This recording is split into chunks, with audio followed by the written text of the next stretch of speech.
Olá, boa noite. Começa agora o Jornal da Justiça desta segunda-feira, 29 de junho. Ministro Gilmar Mendes do Supremo Tribunal Federal suspende ações trabalhistas que discutem correção monetária. Para o ministro, o momento exige grandeza para se buscarem soluções viáveis do ponto de vista jurídico, político e econômico. E você confere também. Ministro Luiz Roberto Barroso convoca audiência pública sobre situação ambiental do Brasil. Por maioria, ministros do Supremo Tribunal Federal liberam caça de animais nocivos e para fins científicos em São Paulo. Corregedoria do Ministério Público Federal abre sindicância para apurar visita de subprocuradora à força-tarefa da Lava Jato em Curitiba.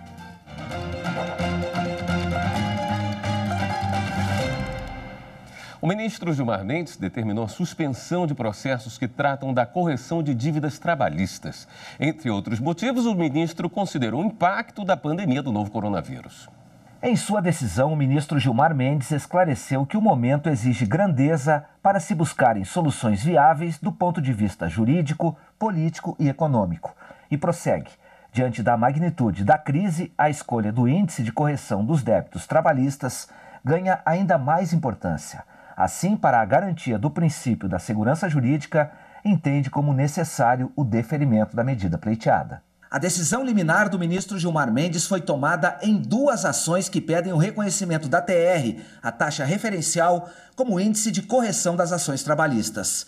A TR, que é aplicada na correção da caderneta de poupança, substituiu o IPCAE, o Índice Geral de Preços ao Consumidor Ampliado Especial, que reflete a inflação do trimestre, desde a entrada em vigor da reforma trabalhista em 2017.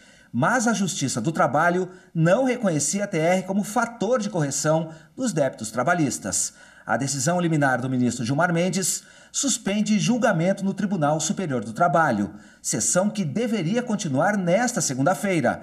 Esse julgamento já tem maioria formada pelo entendimento de que o índice a ser aplicado na correção dos débitos trabalhistas deve ser o IPCAE. O ministro Luiz Roberto Barroso, do Supremo Tribunal Federal, convocou uma audiência pública para discutir os problemas ambientais no país. O ministro é relator de uma ação que alega omissão do governo na área.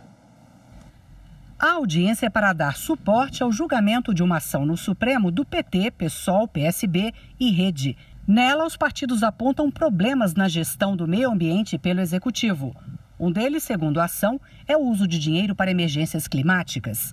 Os partidos alegam que dos 8 milhões de reais previstos no orçamento de 2019, foram gastos apenas 718 mil. Os partidos também argumentam que o governo foi omisso ao não adotar providências para o funcionamento do Fundo Nacional sobre Mudança do Clima, que estaria ilegalmente paralisado. Ao admitir a ação, o ministro Luiz Roberto Barroso afirma que são graves as consequências econômicas e sociais de políticas ambientais que descumprem compromissos internacionais assumidos pelo Brasil, que a proteção ambiental não constitui uma opção política, mas um dever constitucional. O ministro destaca que, a partir de 2013, a determinação do país no cumprimento de metas ambientais começou a dar sinais de arrefecimento e o desmatamento voltou a subir. E a situação se agravou em 2019, com um aumento do desmatamento de mais de 30%, além do avanço de queimadas, de invasões de terras indígenas e de unidades de conservação em proporções alarmantes. Ao justificar a audiência pública, o ministro diz que a questão ambiental, a importância da redução do desmatamento e da emissão de gases de efeito estufa despertam pontos de vista divergentes pelos atores que devem ser escutados. A audiência está marcada para os dias 22 e 23 de setembro e vai reunir representantes do governo, organizações da sociedade civil ligadas ao meio ambiente, institutos de pesquisa, entidades de classe. E qualquer pessoa interessada no assunto pode fazer um pedido ao Supremo para participar do encontro. Os interessados em participar da audiência devem fazer o pedido pelo e-mail fundoclima@stf.jus.br. O prazo vai até 10 de agosto. Em julgamento no plenário virtual, o Supremo Tribunal Federal anulou dispositivos de lei do Estado de São Paulo que impedia a caça de animais nocivos e para pesquisas científicas. Esse é o tema de hoje do comentário da nossa consultora jurídica, Karina Zucolotto. Olá, boa noite. E na segunda-feira é dia de conferirmos alguns dos julgamentos realizados no plenário virtual na semana passada aqui no Supremo Tribunal Federal. Dentre eles, o julgamento de uma ação direta de inconstitucionalidade que questionava uma lei de 2018 do Estado de São Paulo que proibiu de forma ampla qualquer tipo de caça dentro do território estadual, seja a caça de animais domésticos, nativos, silvestres ou exóticos para qualquer finalidade. Segundo o partido autor, a norma estadual teria usurpado a competência concorrente da União para legislar sobre caça. Isso porque já haveria uma norma federal permitindo algum tipo de caça no território nacional, como a caça de controle e a caça científica, e o Estado, ao proibi-las terminantemente, incorreria em inconstitucionalidade. Segundo o ministro relator, ministro Ricardo Lewandowski, a norma estadual peca, e daí ser inconstitucional, em 2 pontos.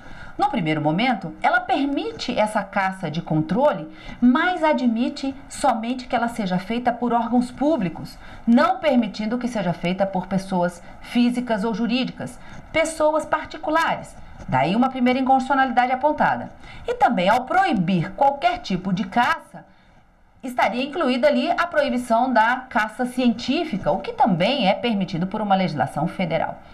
Segundo o ministro Ricardo Lewandowski, quando o assunto se trata de conflito de normas, cuja legislação é concorrente, todos os entes federativos podem legislar sobre aquela matéria, deve predominar a regra que prevalece no Supremo é a da predominância do interesse.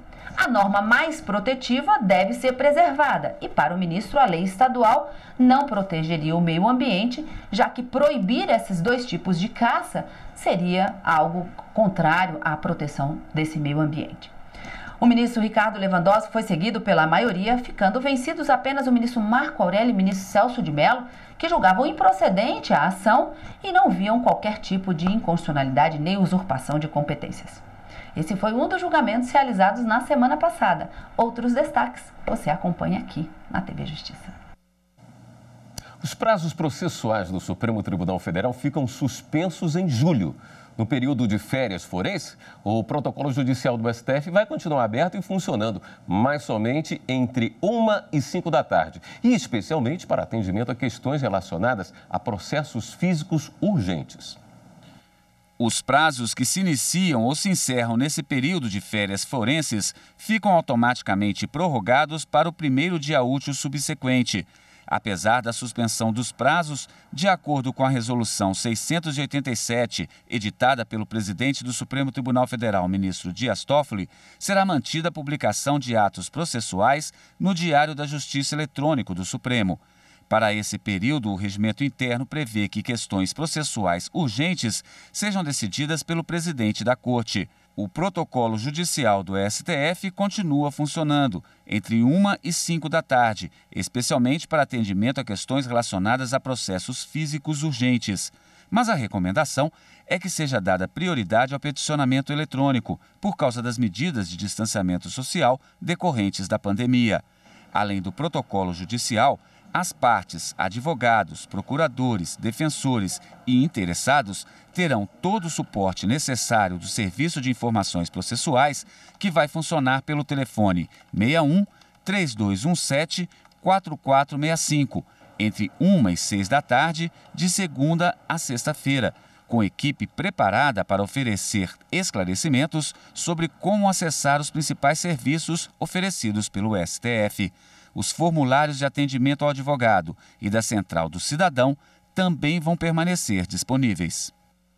O atendimento presencial junto ao protocolo judicial deverá obedecer às medidas adotadas para a prevenção à Covid-19, como a realização de teste de temperatura corporal para ingresso e permanência no tribunal. Também continua obrigatório o uso de máscaras faciais nas instalações do Supremo, enquanto for obrigatório o uso delas no Distrito Federal. E a seguir, Corregedoria do Ministério Público Federal abre sindicância para investigar visita de subprocuradora à Força-Tarefa da Lava Jato no Paraná. Em instantes.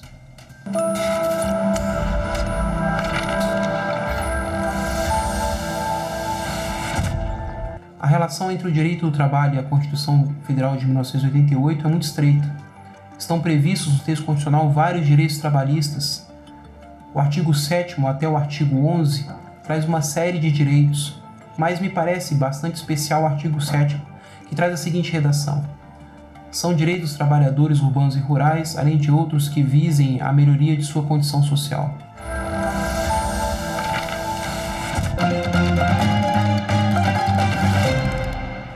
A Corregedora-Geral do Ministério Público Federal, Eliseta Maria de Paiva Ramos, abriu uma sindicância para apurar visita da subprocuradora Lindora Araújo à Força-Tarefa da Lava Jato no Paraná. Na última semana, integrantes da Lava Jato em Curitiba questionaram a visita e afirmaram que a coordenadora do grupo de trabalho da operação na Procuradoria-Geral da República teria tentado obter dados sigilosos. Em nota, a PGR respondeu que a solicitação de compartilhamento dos dados foi feita por ofício e que pedido semelhante foi encaminhado às forças-tarefas de São Paulo e do Rio de Janeiro.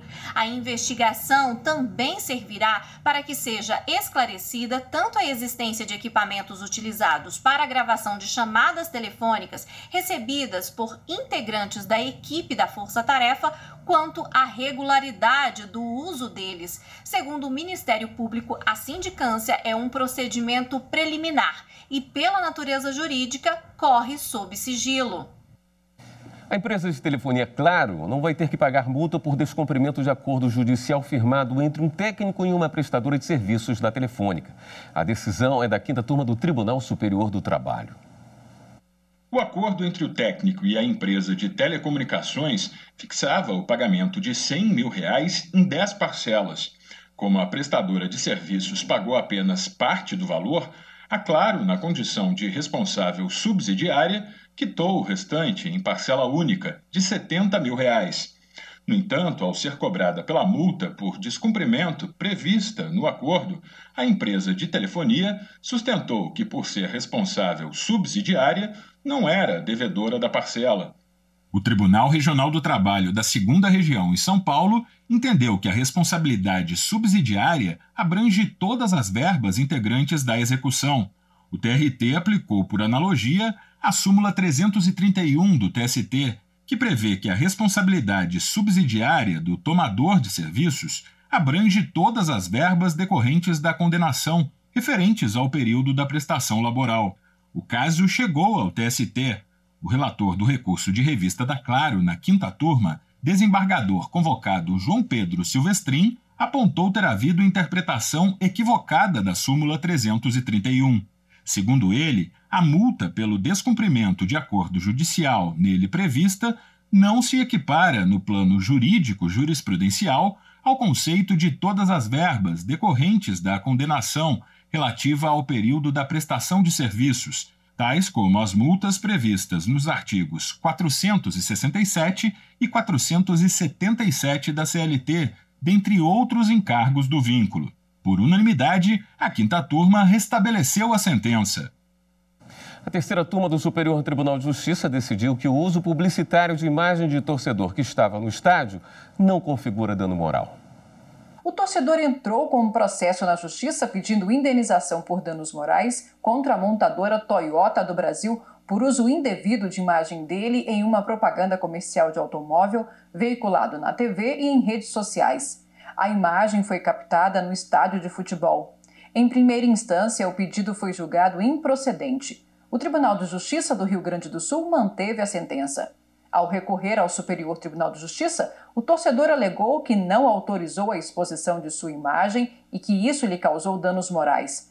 Sustentou ainda que a empresa deveria provar ter a sua assinatura em documento declarando de forma expressa o consentimento com a aparição no comercial. Mas a ministra do STJ, Nancy Andrighi, relatora do caso, explicou que, em regra, a autorização para o uso da imagem deve ser expressa, porém, especialmente quando se trata de imagem de multidão, de pessoa famosa ou ocupante de cargo público, o STJ tem dado decisões em que admite o consentimento presumível. Para a ministra, embora não seja possível presumir que o torcedor tenha dado autorização, o cenário delineado no processo revela que as filmagens não destacam a imagem do torcedor que só aparece no contexto da torcida, com outras pessoas. Desta forma, a terceira turma entendeu que a situação não configura dano moral.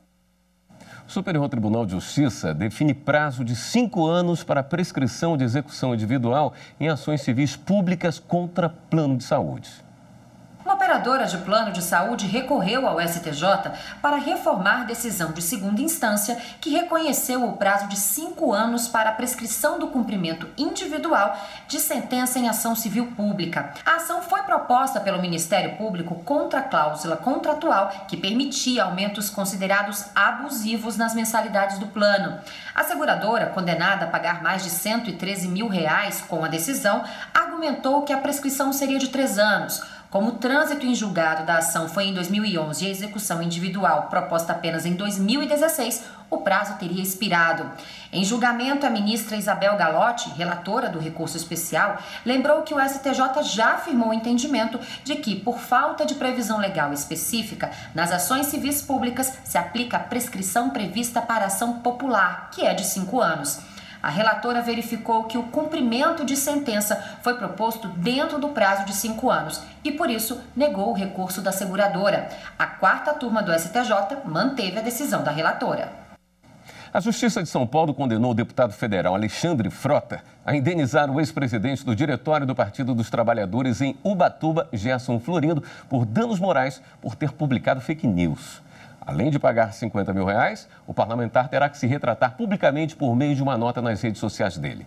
Segundo o processo, durante a campanha de 2018, o então candidato a deputado federal gravou um vídeo em que acusava Gerson Florindo de se passar por eleitor de Bolsonaro e atacar instituição religiosa. E no próximo bloco, o ministro Luiz Roberto Barroso participa do encontro de colégio de presidentes dos tribunais regionais eleitorais. Voltamos já.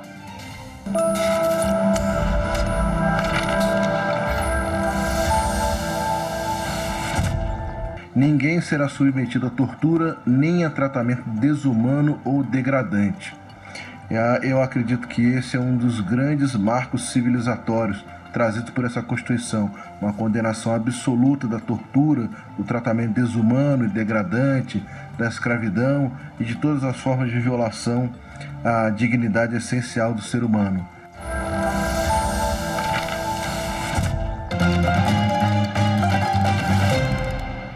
O presidente do Tribunal Superior Eleitoral, ministro Luiz Roberto Barroso, participou à tarde da conferência de abertura de evento com o presidente dos tribunais regionais eleitorais.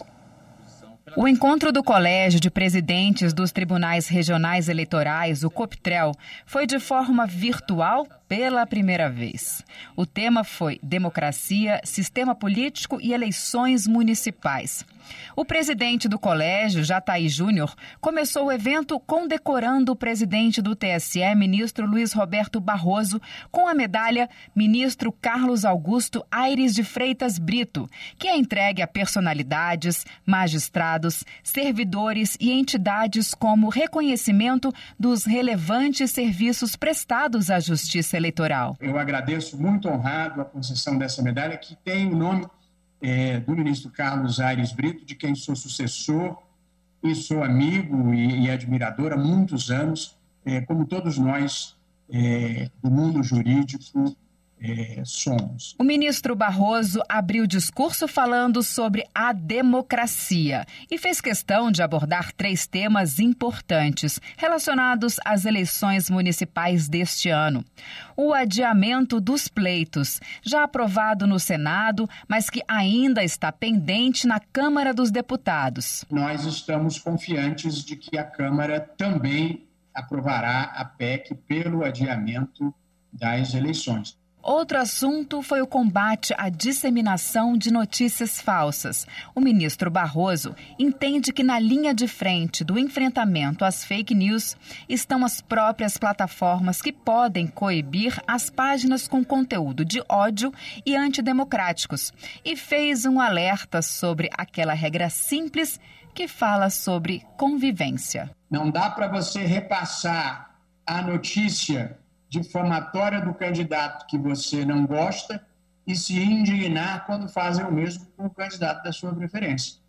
Portanto, a integridade é uma via de mão dupla, não dá apenas para cobrar, a gente tem que praticar também. O ministro também falou sobre a segurança durante o processo eleitoral. O uso de máscara, álcool em gel e luvas em ocasiões específicas vão fazer parte do protocolo das eleições. Uma das preocupações do ministro Barroso é com os recursos para a compra de materiais que serão usados no dia da votação. Mas com o apoio da iniciativa privada, essa questão já está sendo resolvida. Já apareceram inúmeros voluntários querendo participar dessa campanha de doação de máscaras, de álcool gel, de luvas, de marcadores no chão para fins de distanciamento social. Portanto, o nosso problema, eu assim espero, desejo, se Deus quiser assim será, já não é mais obter as doações, é como gerir as doações e esses recursos. Não vai passar dinheiro pelo TSE, nem pelos TREs, nem pelo Tesouro. Portanto, uma gestão privada dessas doações. Nós esperamos ser capazes de assegurar a todos os TREs os equipamentos de segurança necessários. Começou agora às 6h30 da noite a live promovida pelo Tribunal Superior Eleitoral sobre os desafios das fake news. Você pode acompanhar o debate e mandar perguntas pelas redes sociais do TSE. A transmissão também é feita pelo canal da TV Justiça no YouTube. O TSE também realizou uma audiência pública para colher sugestões para aperfeiçoar a resolução que trata da extinção de partidos políticos. Pela primeira vez, o Tribunal Superior Eleitoral realizou uma audiência pública de forma virtual. O motivo, claro, era a necessidade de isolamento social por causa da pandemia do novo coronavírus. Entre as pessoas que contribuíram com sugestões estão representantes de partidos políticos e de órgãos eleitorais. A ideia era coletar sugestões para aperfeiçoar a minuta de resolução que regulamenta algumas irregularidades que podem ser cometidas por partidos políticos. Entre elas, o cancelamento de registro civil e a suspensão de anotação de órgão partidário. Quem ainda não contribuiu pode fazê-lo até às 11h59 desta terça-feira, desde que preencha um formulário eletrônico disponível no site do TSE. A pesquisa para a elaboração das metas nacionais 2021 está disponível no site do Tribunal Superior do Trabalho até amanhã, 30 de junho. Repórter Pablo Lemos traz mais informações. A pesquisa anual teve a participação de advogados, partes em processos, integrantes do Ministério Público, associações e a sociedade em geral. O objetivo é tornar a formulação de metas mais participativa e entregar à sociedade um trabalho jurisdicional mais ágil, efetivo e de qualidade. Foi com base na terceira edição da pesquisa, aplicada em 2019, que o tribunal priorizou a criação e o aperfeiçoamento de novas ferramentas, como o novo sistema de pesquisa de jurisprudência e o plenário eletrônico. Os esforços deram resultado. Apesar do aumento de cerca de 26% do número de processos recebidos, a média da produtividade por ministro cresceu mais de 5% em relação a 2018. A marca superou a meta que estava planejada para 2020. Pela primeira vez, houve queda do número médio de processos com mais de 2 anos de distribuição, o que também colocou o TST acima da meta estratégica prevista para este ano. No ano passado, o TST julgou mais de 330 mil processos, maior valor histórico até o momento. Quem quiser participar da pesquisa para a elaboração das metas nacionais 2021 tem até o dia 30 de junho para responder as perguntas. Basta acessar o site do tribunal, www.tst.jus.br. Em Mato Grosso, o Tribunal de Justiça promoveu uma live sobre a aplicação dos tratados de direitos humanos. O provimento 20 de 2020 da Corregedoria Geral da Justiça foi pontuado na transmissão. É exatamente nesse contexto, desembargadora Maria Erotides, que acolhemos a proposta sugerida pelo professor doutor Valério Mazzuoli, com o fim de editar o provimento 20 de 2020, que recomenda aos magistrados de primeira instância do Poder Judiciário do Estado de Mato Grosso que observem os tratados, convenções e demais instrumentos internacionais aprovados e ratificados pela República Federativa do Brasil, especialmente no que tange à proteção dos direitos humanos. O professor Valério Mazzuoli, doutor em Direito Internacional, destacou que o tratado deve ser aplicado pelos magistrados sem que sejam provocados pelas partes do processo. Esse cidadão, essa cidadã que está precisando da justiça, ela vai ter um plus. Ela, ainda que não tenha solicitado vindicado o seu direito, nem sabendo que existe um tratado internacional que garante, o juiz na sentença vai dizer: eu dou o seu direito, eu atribuo o direito a esse cidadão. A live teve interação do público. A iniciativa foi elogiada. Nesse tempo de pandemia, cada vez mais, é fundamental a efetiva proteção dos direitos humanos. O Ministério Público do Estado do Rio de Janeiro pediu que o Supremo Tribunal Federal casse a decisão da Justiça do Rio, que deu foro especial ao senador Flávio Bolsonaro no caso das rachadinhas. O Ministério Público argumenta que a decisão da terceira Câmara do TJ Carioca descumpriu decisões proferidas pelo STF sobre a limitação do foro privilegiado. Esta edição do Jornal da Justiça fica por aqui. Para você, uma boa noite. Até amanhã.